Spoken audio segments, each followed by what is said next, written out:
Hey guys, oskar.goprimate here, and in this video I'm gonna share with you how to build legs with body weight. So for this I'll recommend 6 main exercises. The first one is going to be pistol squats, and you probably saw this one coming already, but pistol squats are one of the best overall body weight, leg mass and strength builders in general. The issue that pistol squats do have is that they do require a lot of ankle, hamstring and hip mobility, and for most people that tends to be an issue. Now if you're not able to perform full bodyweight pistol squats at the moment, then no need to worry. In that case you can do them ring supported. So you simply grab onto your one gymnastic rings that's attached to a pull-up bar or something else, and you keep your arms straight, and you can simply adjust the difficulty here by taking your foot a little bit forward and leaning back more. So that way you're going to make it easier for you, so you're going to be able to do more repetitions. The next one is going to be step-ups. Step-ups are one of the best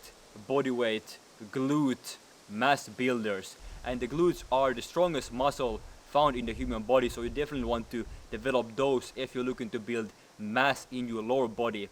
And there is a more detailed video where you can have a look at the step-up techniques and what to focus on when performing step-ups. The next one is actually one of my all-time bodyweight quad exercise favorites, and that is the Spanish squat. For this you're going to be needing a very strong resistance band. So it's going to be one of the stronger resistance bands that you have.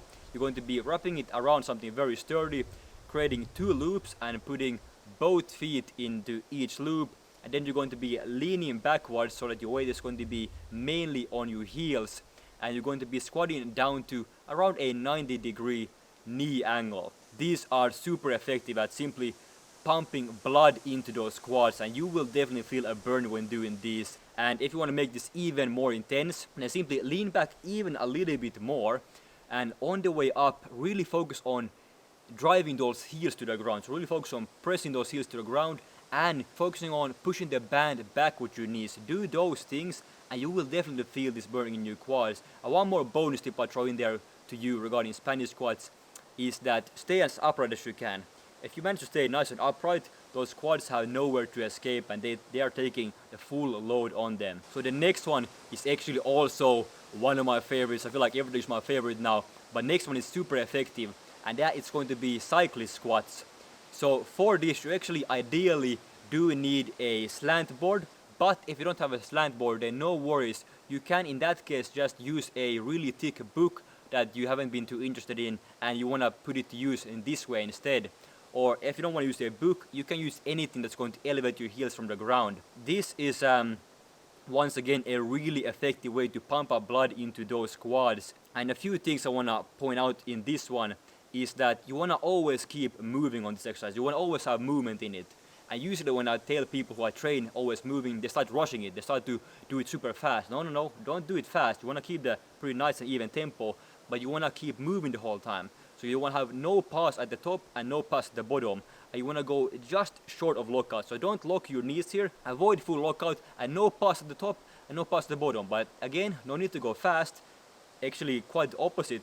On the way down, I want you to really put the brakes on and feel those quads taking on the load. On the way up, you can come up a little bit faster, but on the way down, really put the load on the quads and let them feel it. Here, I want you to really make sure that you keep your chest nice and upright. So nice and upright chest the whole time. Keep pushing those knees out. And when you're at the bottom position on your way to squat up, here's the key. Focus on pressing the toes to the ground. If you apply those 3 things to your cyclist squats, man oh man, will you be surprised how effective a bodyweight squat can burn your quads. And I would recommend that you put this more towards the end of your lower body routine. Now even 15 repetitions is going to be challenging if you do this towards the end of your leg workout and you do the 3 things I just described. And the next one is going to be reverse hyperextensions. This is going to be mainly for the hamstrings, glutes and also your lower back. The best way to do this is actually with your legs straight. So if you can find a surface that's high enough that allows you to do this with your legs straight, then by all means go ahead and do that. But if you don't have access to that, no worries, you can do this with your knees bent instead, even at home on a chair. And if you need to, you can add the bands. And there is a more detailed video on reverse hyperextension you can have a look at to really get the technique right. So the last one is going to be ring hamstring curls. This is one of the best hamstring exercises, body weight or not, but just one of the best hamstring exercises in general. very intense and will definitely develop your hamstrings. And the beautiful thing here is that you definitely don't need to worry about this exercise becoming too easy, because you can very easily adjust the difficulty here by making it harder by simply going a little bit further away from the attachment point of the rings, and this is going to make it a lot harder. And like I said, no need to worry about this exercise becoming too easy for you. In fact, it might be too hard for most people, and that's actually good. That's something what we want, because that gives us a lot of room for improvement, but a really amazing hamstring mass builder for you right there. When it comes to the step ups and pistol squats for the sets, I recommend 2 to 3 sets, and that is because these are unilateral exercises, meaning that you train one leg at the time, and that is very time consuming. And also, if you do many sets of this, you will get mentally bored, and you might start to lose interest in your training a little bit, because let's say you do 5 sets of pistol squats, well, you know what, that ends up being 10 sets in total.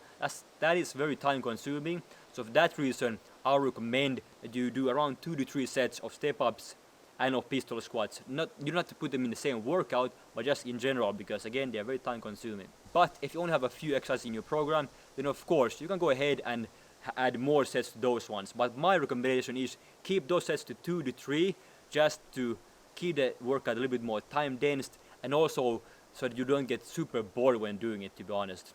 I've never been more bored in my entire life. For cyclist squats, I recommend 10 to 20 repetitions. So that's high, but that can actually be very beneficial for hypertrophy. And a really fun fact with cyclist squats is that this is actually something that Arnold Schwarzenegger used to do back when he was a bit younger, training from home. He used to actually do the trick by putting a big book underneath his heels and just collect reps this way. I think he did up to 50 reps of this, and that's just something that I found pretty interesting. For the reverse hyperextensions, we can say 3 to 4 sets of 10 to 20 repetitions. For the ring hamstring curls, I recommend around 3 to 5 sets of 6 to 12 repetitions. Now, one thing that you do need to keep in mind when trying to build mass with bodyweight training is that you really want to maintain a quality tension in the muscles when you're doing all your repetitions. So really maintain that clean technique, but also maintain that really clear mind-muscle connection when you're doing every repetition. For the pistol squats, step ups and cyclist squats, I recommend a tempo of 4010. For the Spanish squats, I recommend 4011, because when you're doing Spanish squats, you're leaning back a little bit. So at the top, if you have a short squeeze and go to a full lockout, that's actually very beneficial for your quads. For the reverse hyperextensions, I will probably have a tempo of 4012, and for ring hamstring curls, I'll have the same, so 4012. Those are good tempos for those exercises to really make the most out of every single repetition. These exercises are very effective when it comes to building mass, so I highly recommend that you give them a go if your goal is to build mass with body weight. That is all I have to share with you this time, guys. I hope you found this helpful, and if you did, please go ahead and leave this video a like. It's highly appreciated, and make sure to click the subscribe button for more tips on how to optimize your body weight, ring and at-home fitness training. Thank you guys so much for watching, and I will see you in the next video. Bye bye.